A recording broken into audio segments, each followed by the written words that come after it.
Olá, mais uma vez estamos aqui juntos, caminhando e crescendo nessa caminhada tão profunda em autoconfrontação. Eu sou o pastor Marcelo Meireles e eu desejo mais uma vez a paz do Senhor Jesus Cristo na sua vida. Nós estamos na segunda parte da lição 4 e estamos na base bíblica para a mudança, onde o nosso versículo-chave foi apresentado e está em Romanos capítulo 8, versículos 28 e 29. Sabemos que todas as coisas cooperam para o bem daqueles que amam a Deus, daqueles que são chamados segundo o seu propósito. Porquanto aos que de antemão conheceu, também os predestinou para serem conformes à imagem de seu filho, a fim de que ele seja o primogênito entre muitos irmãos. Então você aprendeu, na primeira parte dessa lição 4, que você já sabe que todas as coisas elas cooperam, todas elas cooperam para o bem, mas não é para o bem de todo mundo. Você aprendeu isso na primeira parte da lição, mas somente coopera para o bem daqueles que amam a Deus. Porque Deus tem um propósito específico para todo aquele que ama a Ele. E esse propósito específico, esse propósito digno, é tornar o seu caráter a imagem de Jesus Cristo. Então você já até aqui, você já entendeu o problema biblicamente, você já sabe que o problema ele começa no coração, ele parte para as ações e termina nos sentimentos. Então é necessário, se faz necessário tratar do problema biblicamente, na raiz, que é justamente no coração, e adentramos aí na esperança bíblica, que é o segundo elemento de autoconfrontação. Então, a autoconfrontação, só para fazer uma recapitulação, uma recapitulada aqui, a autoconfrontação, de uma forma geral, está dividida em três fases. A fase do fundamento, a fase da base, que nós já entramos, e a fase 3, que tratamos de problemas específicos, aplicação a problemas específicos. E todo o curso está centrado em quatro pilares, em quatro elementos. O primeiro elemento de autoconfrontação é entender o problema biblicamente, em três níveis: ação, coração e sentimentos. O segundo elemento de autoconfrontação é a esperança bíblica, que significa que Deus vai agir. O terceiro elemento, o elemento de autoconfrontação, é a mudança bíblica na maneira de pensar, falar e agir. E o quarto elemento de autoconfrontação é a prática bíblica que resulta em mudança permanente. Então vamos entrar na esperança bíblica propriamente dita. E isso é muito importante nessa caminhada, porque a sua eficácia não depende de outras pessoas. A eficácia da esperança bíblica não depende de outras pessoas, de bens materiais ou de circunstâncias. Isso é tremendo, porque você vai confiar única e exclusivamente na palavra de Deus. Qual é a base da esperança bíblica? Ter esperança bíblica significa você permanecer firme enquanto espera ansiosamente e com expectativa segura pela ação divina. Então você vai adquirir, através dos recursos, a maturidade para permanecer firme, independente das circunstâncias, pessoas ou bens materiais. Você vai permanecer firme enquanto espera ansiosamente e com expectativa segura pela ação divina. Esperança baseada em qualquer outro fundamento vai falhar. Não tem para onde correr. Lembrando que tudo que é apresentado aqui é na perspectiva bíblica, respeitando sempre a crença de quem quer que seja, mas na visão bíblica, essa é a visão que temos a respeito da esperança. Então, Jó, capítulo 8, versículo 13, e muitos conhecem a história de Jó. Jó foi um homem muito sofrido, mesmo sendo um homem fiel a Deus, temente ao Senhor, Deus o provou de tal maneira que aquele homem foi aprovado. E você encontra toda essa história no livro de Jó. E no capítulo 8, no versículo 13, a Bíblia diz assim: são assim as veredas de todos quantos se esquecem de Deus. E a esperança do ímpio, olha só, esperança em qualquer outra coisa, bens materiais ou em pessoas, a esperança do ímpio perecerá. No capítulo 27, versículo 8, diz assim: porque qual será a esperança do ímpio quando lhe for cortada a vida, quando Deus lhe arrancar a alma? Que esperança terá o ímpio? Agora, algumas características daquelas pessoas que mostram esperança. E isso aqui é muito claro, e você já aprendeu a questão dos sentimentos, que eles indicam algo do coração. A mesma coisa são essas características. elas indicam que um crente, uma pessoa, ela tem esperança em Cristo. A primeira característica daqueles que mostram esperança é que eles são alegres. Independente das circunstâncias, pessoas ou bens materiais, são alegres. A Bíblia diz em Romanos capítulo 12, versículo 12: regozijai-vos na esperança, sede pacientes na tribulação, na oração perseverantes. Outra característica daqueles que mostram esperança é que eles desfrutam, eles possuem paz. Em Romanos capítulo 15, versículo 13, e o Deus da esperança, vos encha de todo o gozo e paz no vosso crer, para que sejais ricos de esperança no poder do Espírito Santo. Outra característica daqueles que mostram esperança, eles perseveram em qualquer situação. Não importa a situação em que ele se encontra, por ter esperança em Cristo, eles irão perseverar em qualquer situação. Romanos 8, 24 e 25 diz: porque na esperança fomos salvos. Ora, esperança que se vê não é esperança.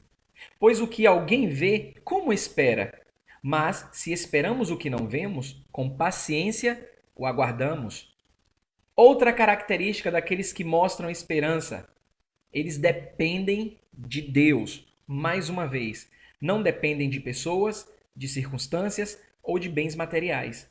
Segundo aos Coríntios, capítulo 1, versículos 9 e 10, contudo, já em nós mesmos tivemos a sentença de morte para que não confiemos em nós, e sim no Deus que ressuscita os mortos, o qual nos livrou e nos livrará de tão grande morte, em quem temos esperado, que ainda continuará a livrar-nos. Outra característica daqueles que mostram esperança é que são disciplinados e são fiéis. E também confiam nas promessas de Deus. Então você tem aí um apanhado de características daquelas pessoas que mostram esperança. A base bíblica da paz e da alegria. Vamos aprender a base bíblica da paz e da alegria. Por que, amados? E amado e amada que me ouve e vê nesse vídeo. A paz e a alegria de Deus caracterizam a vida cheia do Espírito e não dependem de outras pessoas, circunstâncias ou coisas materiais. É verdade que você tem escutado por aí algumas pessoas falarem que estão cheias do Espírito Santo por proferirem outras línguas, línguas estranhas e coisa do tipo. Quando, na verdade, uma das coisas que caracterizam a vida cheia do Espírito Santo é justamente ter esperança bíblica. E essa pessoa que tem esperança bíblica, ela não depende de pessoas, circunstâncias ou coisas materiais. Muitos filhos de Deus não estão experimentando a paz e a alegria que há em Jesus Cristo, embora estas sejam características da vida abundante prometida na palavra de Deus. O princípio bíblico mostra muito a esse respeito. A sua esperança em meio às provações. Vamos ver o princípio bíblico número 20. Que esperança você tem em meio às provações? Aqueles que estão em Cristo não estão sujeitos ao poder e à penalidade do pecado. Isso aqui traz uma esperança tremenda, porque Romanos capítulo 6, versículos 6 e 7 diz: sabendo isto, que foi crucificado com ele o nosso velho homem, para que o corpo do pecado seja destruído e não sirvamos o pecado como escravos. Porquanto quem morreu está justificado do pecado. Olha que maravilha. Olha que tamanha esperança isso traz para nós. Quem morreu está justificado do pecado. Você quer ver uma coisa interessante? Um alcoólatra, por exemplo. Ele pode ser totalmente liberto da escravidão do álcool depois que se torna um crente.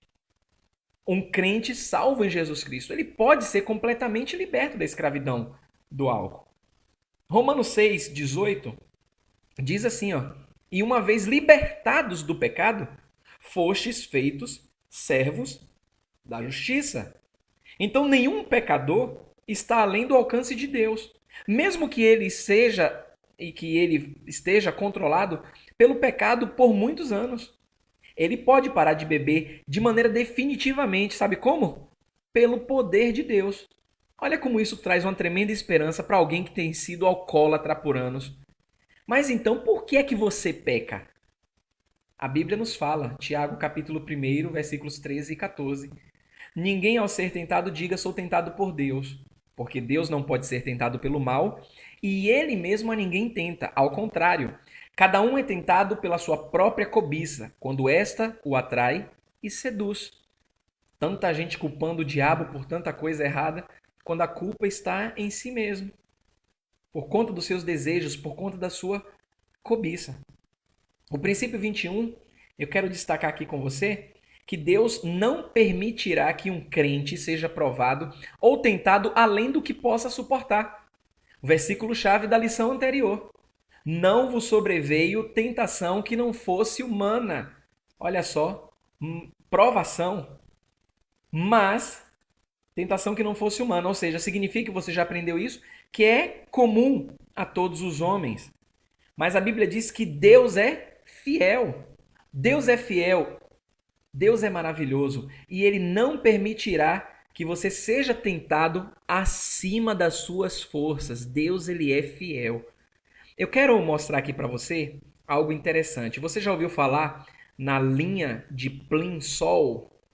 Ou seja, ou como muitos conhecem, a linha de peso ideal? Quero mostrar para você aqui uma imagem familiar. Isso aí é um casco de um navio de grande porte. E geralmente nos cascos dos navios, eles têm essa linha aí. A linha de peso ideal, a linha de Plimsoll. Para que essa linha de Plimsoll? No final do século XIX, algumas embarcações, devido às explorações, elas tinham dificuldades, tanto na ida, pela exploração, porque não tinham o peso ideal e muitas naufragavam.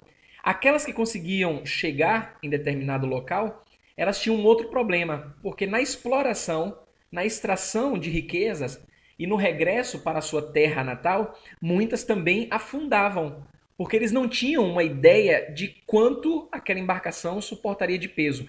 Então, essa linha ela foi criada justamente na Inglaterra, foi criada e foi difundida em todo o mundo para que todas as embarcações tivessem essa medição, a linha de peso ideal.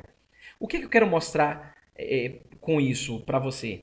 Que Deus é tão bom, tão maravilhoso, dentro de 1 Coríntios, capítulo 10, versículo 13, que Deus colocou uma linha imaginária, uma linha de peso ideal na minha e na sua vida, de provações.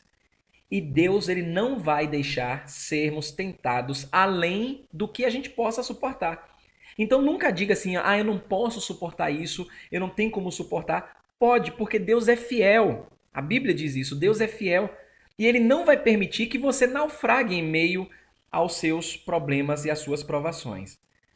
Então, o princípio bíblico número 22, notem que essa lição, ela trata de esperança. Olhe quanta esperança nós já temos aí em pelo menos 13, 14 minutos de lição. Princípio bíblico número 22, o nosso Senhor Jesus Cristo, ele concederá misericórdia e proverá graça para ajudá-lo em cada necessidade. Hebreus capítulo 4, versículos 15 e 16 diz: porque não temos sumo sacerdote que não possa se compadecer das nossas fraquezas. Antes foi ele, Jesus, tentado em todas as coisas, à nossa semelhança, mas sem pecado. Acheguemo-nos, portanto, confiadamente junto ao trono da graça, a fim de recebermos misericórdia e acharmos graça para socorro em ocasião oportuna. O que significa isso? Imagine sua vida, imagine que você tem um cartão de crédito ilimitado. Você tem na conta do pai um cartão de crédito ilimitado, que você pode usar sempre que precisar. Não seria uma boa? Pois você tem isso e não sabe. É só você se achegar de maneira confiada ao trono da graça, que você vai receber misericórdia, ou seja, o coração de Deus na sua miséria. É isso que significa misericórdia. Para achar graça e socorro em ocasião oportuna. O princípio bíblico 23 também fornece muita esperança para você. Tribulações e provações contribuirão para desenvolvê-lo e amadurecê-lo em Cristo. Agora, você precisa responder como Deus quer. Por exemplo, Tiago 1, versículos 2 até o 4. Meus irmãos, tende por motivo de toda alegria o passardes por várias provações, sabendo que a provação da vossa fé, uma vez confirmada, produz perseverança. Ora, a perseverança deve ter ação completa, para que sejais perfeitos e íntegros, em nada deficientes. Por que Deus pede algo desse tipo? Romanos 8:28, nós começamos a lição assim. Sabemos que todas as coisas cooperam para o bem daqueles que amam a Deus, daqueles que são chamados segundo o seu propósito. Você entende isso? Você sabe que todas as coisas cooperam para o seu bem? Muita gente ainda não conseguiu visualizar ou viver nesse nível de espiritualidade, de maturidade cristã. Vocês lembram da história de José? José, por ser o mais querido do seu pai, isso causou uma ciumeira entre os seus irmãos. Os seus irmãos tentaram contra a vida de José, acabaram poupando José. José foi vendido ao Egito como escravo. José cresceu no Egito. José se tornou uma pessoa muito importante no Egito.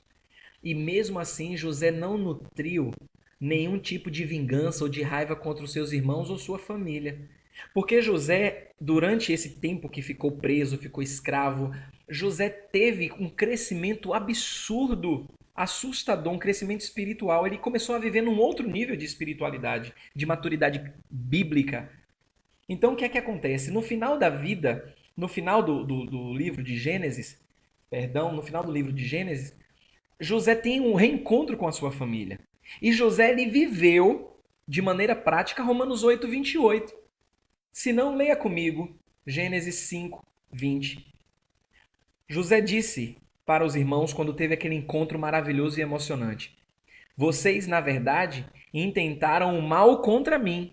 Porém, Deus fez o quê? Deus o tornou em bem para fazer, como vedes agora, que se conserve muita gente em vida. E olha que você ainda leva vantagem. Você que é crente, você que é salvo em Jesus, você ainda leva vantagem do que José. Porque José não tinha o Espírito Santo habitando nele. Imagine que coisa. E você hoje que acredita em Jesus, você tem o Espírito Santo habitando.